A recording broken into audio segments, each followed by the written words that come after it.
in the quiet hours when the world forgets to breathe. There is a moment you never notice until it's due. Late the split second between your hand on the doorknob and whatever is waiting on the other side. 3 people opened that space and almost didn't survive what stepped toward them. Their stories begin with a single mistake. They answered the knock. If you enjoy true horror stories whispered from the dark, don't forget to subscribe if you dare. Welcome to Mr. BlackWhisper. I used to work overnight maintenance at an old apartment complex on the edge of town, the kind with water-stained ceilings, endless hallways, and tenants who stayed behind closed doors unless something broke. Most nights were quiet. Too quiet. It's a kind of quiet that made you hear things you were never supposed to hear.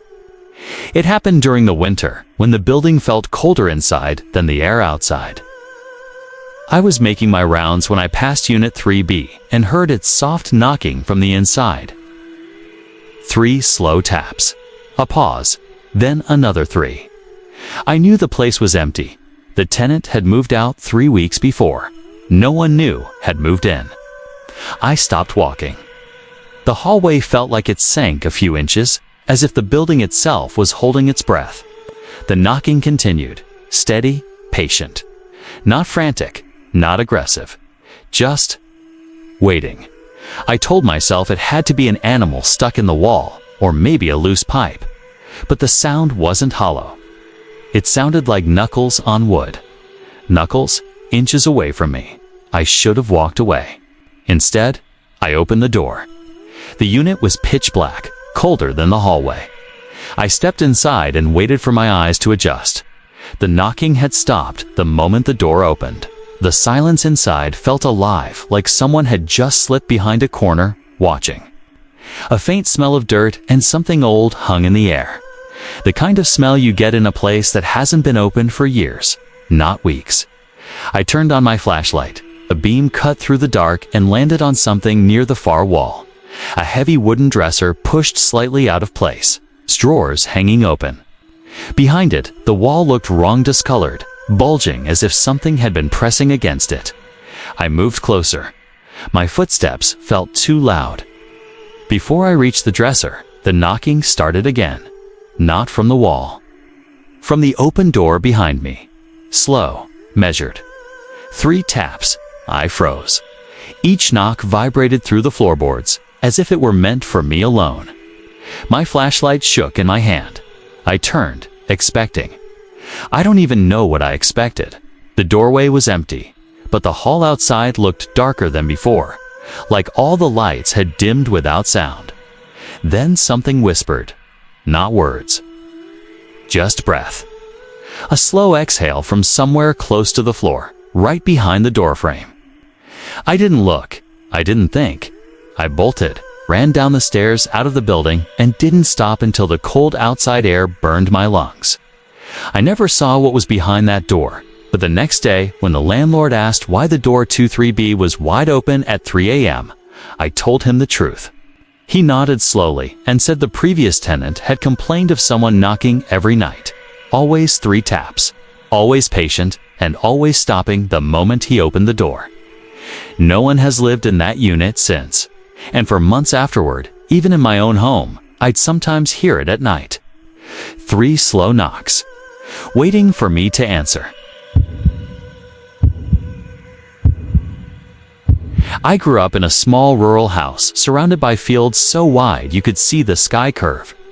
It was peaceful except for one night that still follows me, even now. I was 13, home alone while my mother worked the overnight shift. The wind was strong enough to make the windows hum, but the house felt still, like everything outside was holding back. It was around midnight when I heard the first knock. Soft, high on the door, like someone short was trying to reach the middle. I thought maybe a neighbor needed something. So I walked to the door, looked through the peephole, and saw nothing but darkness. The knock came again, this time lower. More deliberate. My hand hovered on the doorknob. Something deep in instinct, fear, whatever you want to call it, kept me from pulling it open. Then I heard it. A small voice, barely above a whisper. "Please, help me." It sounded like a child, maybe 7 or 8. I felt my chest tighten. Every decent instinct in me said to open the door. But something was wrong. The tone wasn't panicked. It wasn't even crying, just rehearsed. Like someone pretending to be a child. "Please." "I'm cold." The voice came again, but now it sounded closer.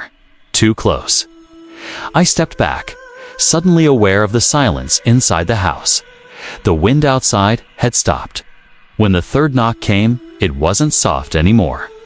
It was quick, urgent, almost annoyed. "Let me in."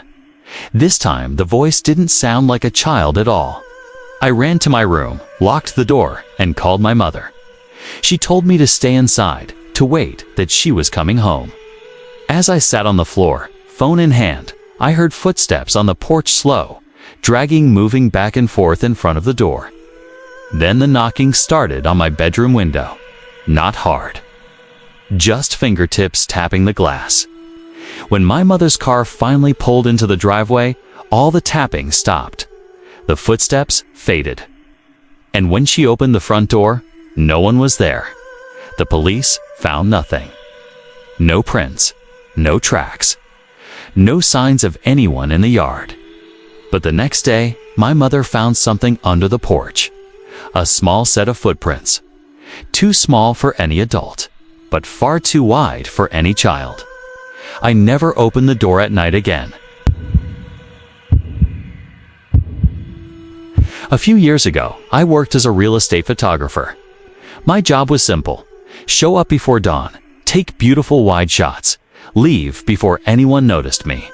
Most homes were empty, but one morning I was assigned an old Victorian house on the outskirts of the city. It looked abandoned, dark windows, peeling paint, the kind of place you drive past without looking too long. The door was unlocked. I stepped inside, and the air felt thick, like the house hadn't been opened in decades. The floors groaned under my weight. The silence wasn't empty silence. It felt watchful. I set up my tripod and took the first photo. When I checked the preview, something was off. A faint shape stood in the far doorway behind me, too faint to be a person, too solid to be a trick of the light. I turned. Nothing was there. I kept shooting. The shape appeared again, closer this time, near the foot of the stairs. A pale blur, like someone standing still in a long exposure. It wasn't until the third room that I heard it. A door closing upstairs, not slamming, just shutting quietly, as if someone didn't want to wake a sleeping house. I shouldn't have gone up the stairs. Something pulled me, a cold, familiar curiosity that felt like déjà vu. At the top was a narrow hallway with doors on each side. One of them was closed. I reached for the knob. My hand was shaking before I touched it. The moment the door opened, every sound in the house stopped. The ticking pipe in the wall, the creaking boards, even the wind outside, it all fell silent. Inside was a child's room, untouched. A small bed, toys arranged neatly on a shelf, a cracked window letting in a thin line of light. But the air in the room felt wrong. Heavy, thick, like breathing underwater. Then the closet door creaked. Very slowly, as if something inside leaned forward. I stepped back. The room felt smaller with every breath. Something was in that closet. Something waiting. The door opened another inch. I didn't wait to see more. I ran, stumbling down the stairs, the house groaning behind me like it was angry I was leaving. When I reached the front door, it slammed shut on its own, hard enough to rattle the walls.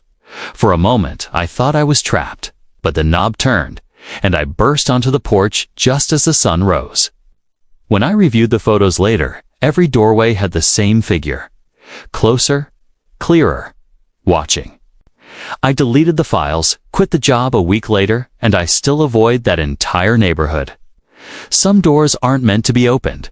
Some houses aren't waiting for owners. They're waiting for witnesses. And sometimes all it takes is turning a handle to become one.